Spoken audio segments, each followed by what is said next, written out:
Hello po. Bali dito naman po is didiscuss ko naman po sa inyo yung pag-i-switch ng cashier. So sa switch cashier po, dito nyo naman po ide-declare yung pera doon sa ship nyo kung magkano po yung naging benta nyo po ano. For example, meron po kayong pang umaga, pang hapon, saka pang gabi. So meron sila sari-sariling account na gagamitin po ano. So after ng ship ni cashier, magi-switch po siya. So pakita ko po sa inyo kung paano po ano. So, for example, sa umaga, si admin. So, switch na ako. So, tapos na yung shift ko po, ano. Lalagay ko po yung password ko po dito.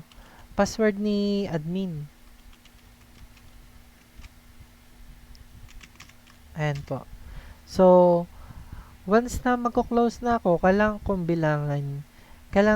bilangin kung magkano yung naging total sales ko or magkano yung naging benta ko po ano, laman ng kaha. Yung GCash po, automatic na po yan po. So, for example po, ito, 1,000. So, yung 1,000 na yan, yan yung starting cash po na nilagay po natin. Yung sales natin is 445. Ano po, so ito na siya, automatic na siya yung GCash po natin po, ano. So, hindi nyo na siya bibilangin.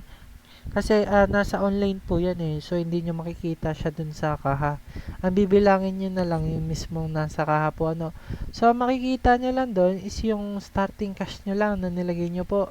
Kasi Gcash po yung transaction po eh.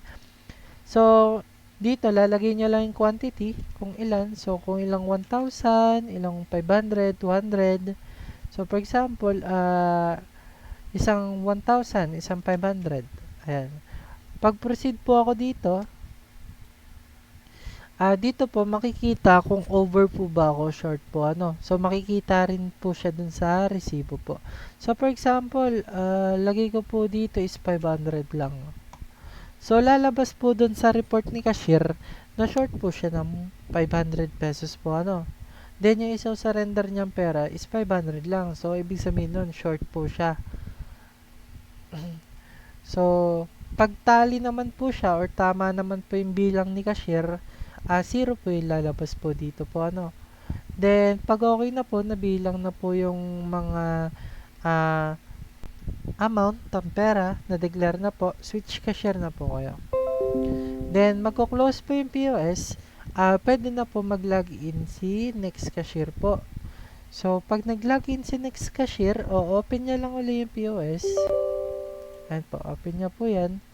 Maglalagin na po siya nung account niya po. So, yung kinreate ko po kanina, yung Andrew, tapos yung password ko po, 123123. Ayan.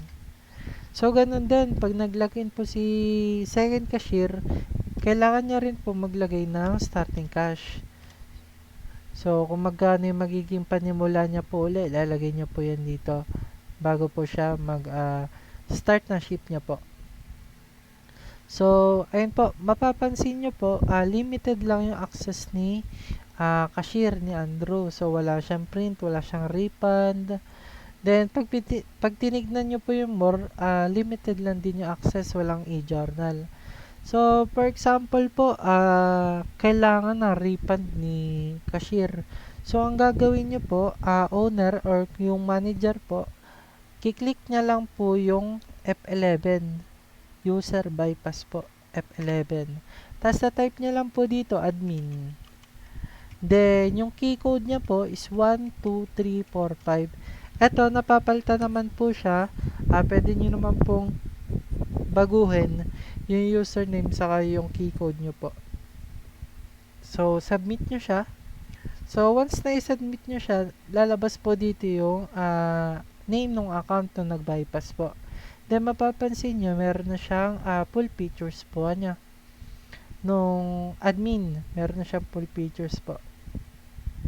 So, pag for example, si cashier yung naka-login, then meron lang po kayong gustong i-monitor na sales or gusto nyo pong mag-reprint ng transaction. So, wala siyang e-journal. Kailangan nyo pong mag-bypass po. So, itatype nyo lang yung admin na username nyo, then yung key code nyo po. Ano po? So, dito makikita nyo na yung e-journal. So, once na i-remove ko siya, yung F12, click ko po yung F12, remove bypass. mapapansin nyo po, pag click ko yung more, wala na uli siyang e-journal. So, limited na naman yung features niya po, ano. So, ginagamit natin yung bypass pag yung meron tayong kailangan i-check dun sa POS or magpaparefund, walang access si cashier, gagamitin po natin yung bypass po. Ano, para lang siyang sa mga fast food po. Yung mga cashier doon, pag for example, nagkamali po sila ng item, nagpapavoid sila sa mga manager po nila. No? Pero dito, using keyboard po, itatype nyo lang po yung password nyo po. Sa iba po kasi ini-scan nila yung parang meron silang mga card po, ano. So, lagyan ko lang siya ng transaction po, ano. Then, turo ko po sa inyo yung pagko-close store po. Ayan. So, lagyan ko lang po siya ng transaction. Gcash tong isa. Ayan po. So, for example, magko-close na po kayo ng store.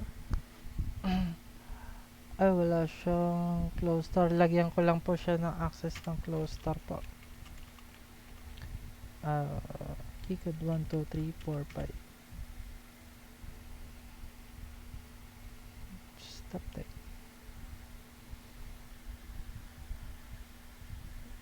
Ayan. Pag yung gusto nyo po bigyan ng access yung cashier nyo, dito nyo lang din i-check. Ayan po. Tapos, pag na-remove ko yung bypass, meron na po siyang close store. Ayun po, ano. So, binigyan ko siya ng access. Then, eto, pag yung magko-close po kayo, so, dito po natin malalaman yung total sales po natin buong araw po, ano. Then, yung sa ship ni cashier na pang umaga, pang hapon, i-add niya, no, yung dalawang account po. So, type lang natin yung password natin, 123123. Proceed po tayo. Then, dito, mapapansin nyo po, yung Gcash, automatic na siya. Ay, de-declare nyo na lang is yung mismong laman nung kahapon. Ano? So, meron tayong sales na 120. 60 sa Gcash. Ito. Then, yung 60, cash siya. So, 1,000. 120. Ayan. Then, proceed po ako.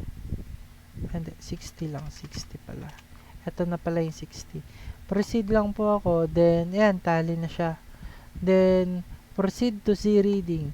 Dito sa Z-reading, dito nyo makikita yung total na transaction sa buong araw po. Ano. So, ginagamit tong close store Z-reading para makat po yung sales po sa araw po na yun. Para hindi siya mag-continue sa next day po natin. So, close store nyo lang po siya. Then, magsisave na po siya. Then, meron na pong lalabas pong resibo po, no? Report po nung cashier. Then, yung total sales nyo po sa araw po na yun. Then, pwede nyo naman po siya i-reprint. Kinabukasan po, magsisave naman po siya dun sa e-journals po natin. Pwede nyo i-monitor po dun. So, ayun lang naman po. Maraming salamat po.